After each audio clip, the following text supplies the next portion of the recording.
The WNBA has officially crossed into chaos. What started as a season filled with highlight reels and recreating viewership has now spiraled into an FBI-level controversy that no one saw coming. Reports are surfacing that federal authorities are quietly looking into claims that WNBA referees may have played a role in targeting certain players, most notably Caitlin Clark.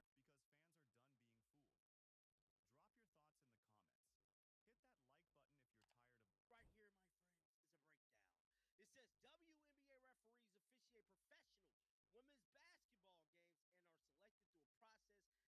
my friends, is a breakdown. It says WNBA referees officiate professional women's basketball games and are selected through a process that starts at the high school level. We're going to skip college because the college referees, but it started at the high school level, bro.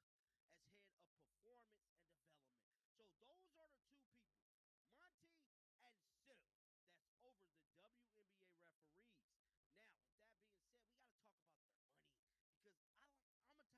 got to talk about their money because I'm a type of guy I like to follow the bag. Where is the bag? Now, the salaries can range from 30,000 to 60,000 annually, depending on experience and pay per game. Can ranges from $425 to $1,000 per game. After months of violent fouls, ignored calls, and suspicious officiating, fans are demanding answers. How deep does this go? Who's really protecting the league's image? And why does it seem like Caitlin Clark is always the one taking the hits? It all started with one brutal moment that fans can't forget, the hard foul that sent Caitlin Clark crashing. Want the best, you want to beat the best, you got to be the best, baby. And I'm going to be the best when I break down these data because this is a bunch of BS,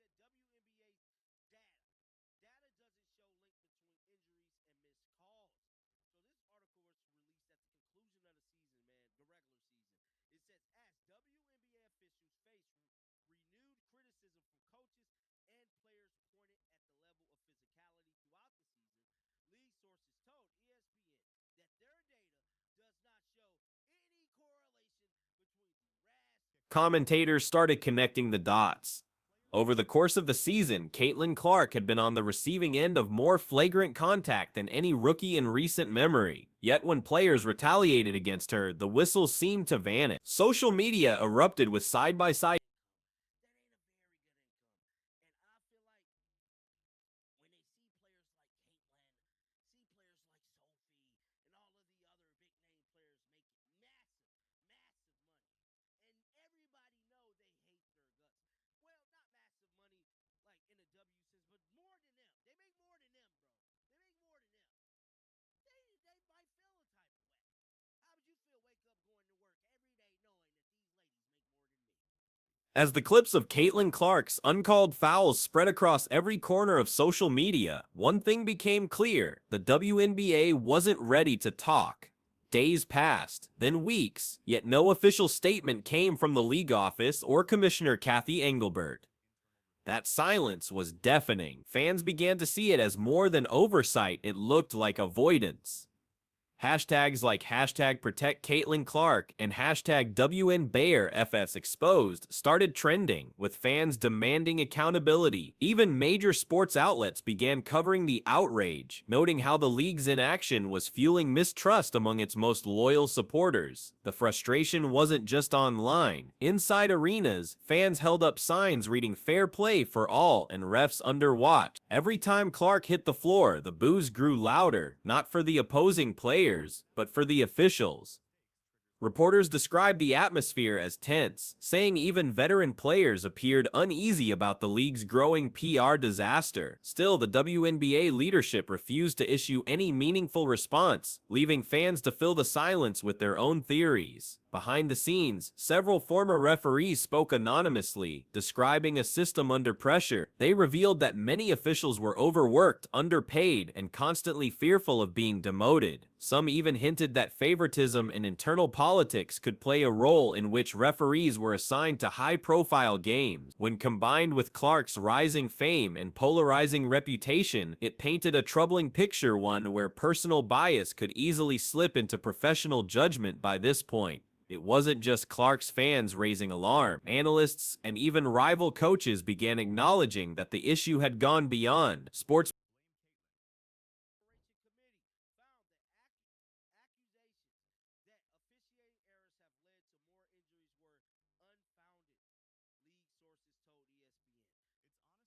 The turning point came when a former WNBA official, whose identity remains undisclosed, stepped forward with what they called evidence of intentional negligence. According to early reports, this whistleblower claimed that certain referees were pressured directly or indirectly to let the game play out when it involved specific high-profile players like Caitlin Clark. The reasoning, they alleged, was that controversy drove attention, and attention meant ratings. It was a stunning claim that painted the league's silence in a whole new light. Suddenly, fans weren't just accusing the referees of bias, they were accusing the WNBA of orchestrating chaos for profit. Sources close to the investigation hinted that the whistleblower provided internal emails and communications. When news broke that the FBI had officially opened a preliminary investigation into the WNBA's officiating practices, the sports world went silent. What started as whispers among fans had now reached the highest level of law enforcement. According to multiple sources, the Bureau was examining allegations of misconduct, bias, and potential manipulation of game outcomes. Agents reportedly began collecting footage, communication records, and even referee assignment logs to determine whether there was a pattern suggesting deliberate negligence towards certain players. Especially Caitlin Clark got the move.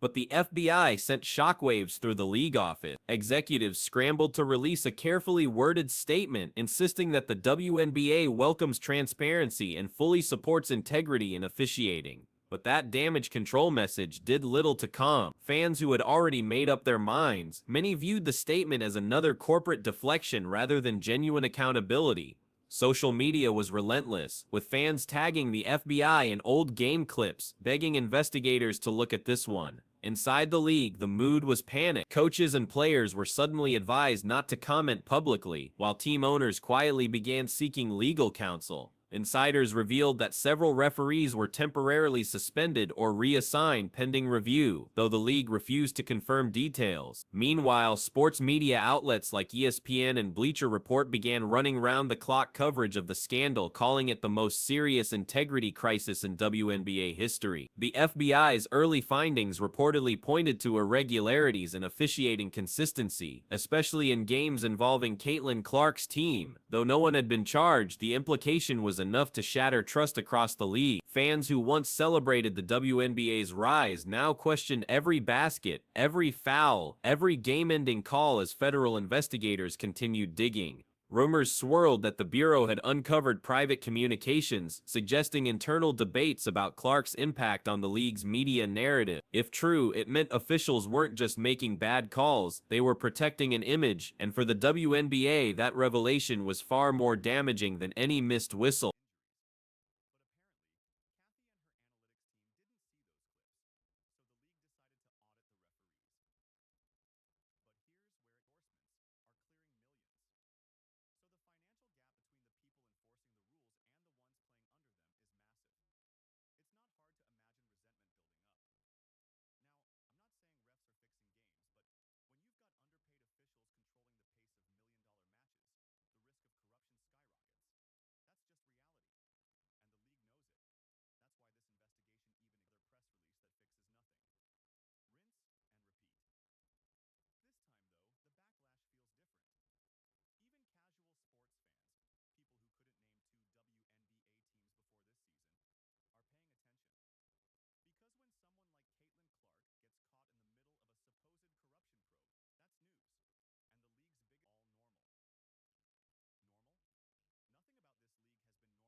As soon as the FBI investigation became public knowledge, the media storm exploded. Every sports network, from ESPN to Fox Sports, ran segments dissecting every missed call involving Caitlin Clark. Talk shows, podcasts, and YouTube commentators tore apart slow-motion replays, comparing them to similar fouls in men's basketball that drew instant whistles. The inconsistency was undeniable. Headlines screamed about corruption, while sports panels debated whether the WNBA had turned its own referees into scapegoats to cover up larger internal failures. Public trust began collapsing fast. The WNBA had fought for years to build legitimacy and respect, but this scandal threatened to undo it overnight. Fans who had supported the league's growth now demanded resignations. Kathy Engelbert, usually calm and diplomatic, suddenly found herself under attack from every angle. Critics accused her of prioritizing brand image over player safety. Even loyal sponsors began to quietly reconsider their partnerships, not wanting their logos attached to headlines involving the FBI. Meanwhile, Caitlin Clark became the face of both sympathy and controversy. Supporters rallied behind her, calling her the league's most unfairly targeted player. But others claimed she was unintentionally fueling the chaos by remaining silent, suggesting that her public comments, or lack thereof, were being carefully managed by agents and lawyers. Every expression she made on the court became a headline. At the same time, current and former players started speaking up. Some defended the referees, saying the job was thankless and impossible. Others hinted that favoritism had existed long before Clark's arrival, but the league never took it seriously because no one had the spotlight she did. That divide turned into open conflict online, with players arguing across social media about whether the investigation was justified. Through all of it, one fact became clear: the league's attempt to silence controversy had backfired spectacularly. The FBI wasn't just investigating the referees anymore. They were now looking into possible communication between league executives and media partners. The story had outgrown basketball, and what came next would decide the WNBA's future.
Behind closed doors, the WNBA headquarters in New York turned into a pressure cooker. Meetings that were once about marketing campaigns and sponsorship deals had shifted into crisis control. Sources from inside the league claimed that executives were scrambling to contain the fallout as FBI agents began requesting access to internal communications. Panic set in when reports surfaced that emails discussing managing narratives and media perception were part of the evidence being reviewed. Those phrases alone sent shockwaves through the organization, suggesting the league might have prioritized optics over player welfare. Referees were suddenly silent. Many refused to speak publicly, fearing retaliation or legal consequences. Several veteran officials reportedly hired lawyers, unsure whether they were being treated as witnesses or suspects. Meanwhile, coaches and team staff began privately questioning how much the league office really knew. One insider leaked that certain referees had previously filed complaints about pressure from above to let high-contact games flow for entertainment value. If proven true, that would confirm what fans had suspected all along, that the WNBA had knowingly allowed chaos to boost viewership. Kathy Engelbert faced the toughest week of her tenure. League insiders said she appeared visibly exhausted, fielding constant calls from team owners demanding reassurance that the FBI wouldn't uncover anything catastrophic. Some even suggested a temporary leadership change might be necessary to protect the WNBA's image. The once celebrated commissioner who pushed for growth and visibility was now being painted as negligent and out of touch. Sponsors began quietly freezing ad placement. Television networks reportedly asked for contract reassurances in case the investigation escalated, and for players, the uncertainty was unbearable. Some feared games might be postponed or even canceled. The WNBA's dream, season fueled by Caitlin Clark's superstardom, had turned into its darkest chapter, and yet, the worst revelation was still to come. The FBI had reportedly discovered internal messages hinting at direct interference in officiating assignments for key matchups. If confirmed, it would mean manipulation at the highest level of potential scandal, capable of collapsing the league from within.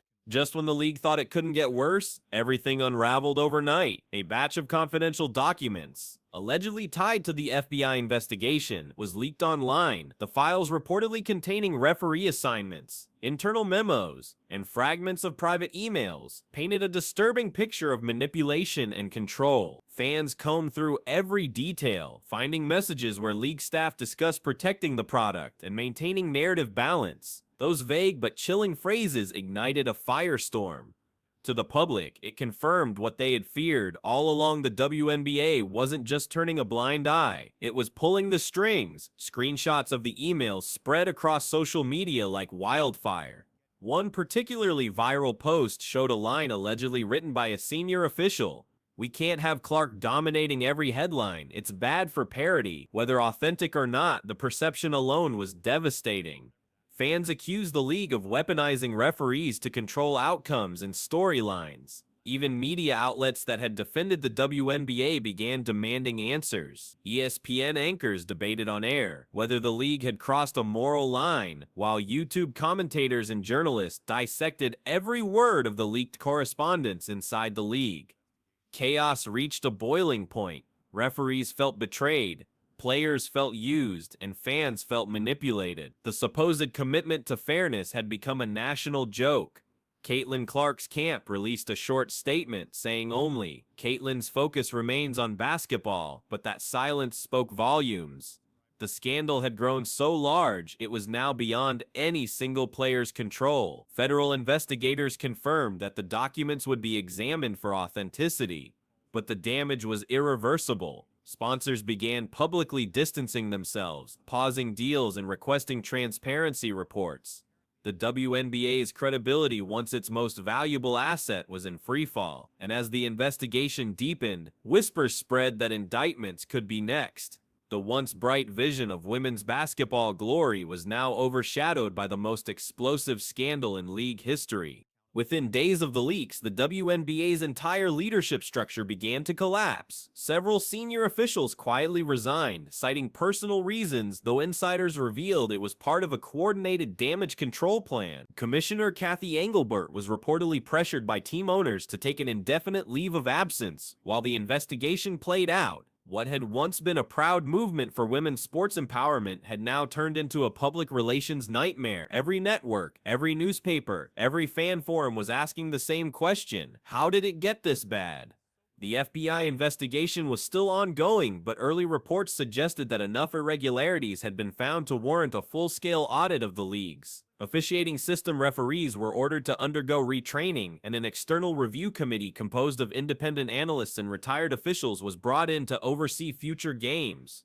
For many fans, it was too little, too late. The WNBA's reputation had taken a beating, and rebuilding trust seemed nearly impossible. Caitlin Clark, meanwhile, became an unwilling symbol of reform. Despite her attempts to stay silent, her name was now permanently attached to the biggest scandal in WNBA history. Analysts said the way she handled herself through the storm calm, focused and unshaken only, elevated her status. She had become both victim and catalyst, representing every player who wanted fairness on the court. But for the league, the road to redemption would be long. Sponsors demanded transparency before renewing contracts, while fans continued flooding social media with calls for accountability. Many insisted that the only way forward was a complete overhaul from the top office down to the referee training program. As one former coach put it, basketball survives when integrity does. The investigation had exposed cracks in the foundation, but it also offered a chance to rebuild stronger. Whether the WNBA could rise from the scandal or crumble under its own corruption remained to be seen. But one thing was certain: the league would never be the same again. The WNBA's dream of growth and mainstream respect has been overshadowed by scandal, distrust, and investigation. What began as questions about rough play against Caitlin Clark spiraled into an unprecedented FBI probe that exposed the league's deepest flaws. Players, fans, and even officials now stand at a crossroads, demanding honesty, safety, and reform. Whether the WNBA rebuilds its integrity or fades beneath its own mistakes depends on what happens next. But one truth remains: this controversy has forever changed how the world sees the league, and there's no going back to the way things were before.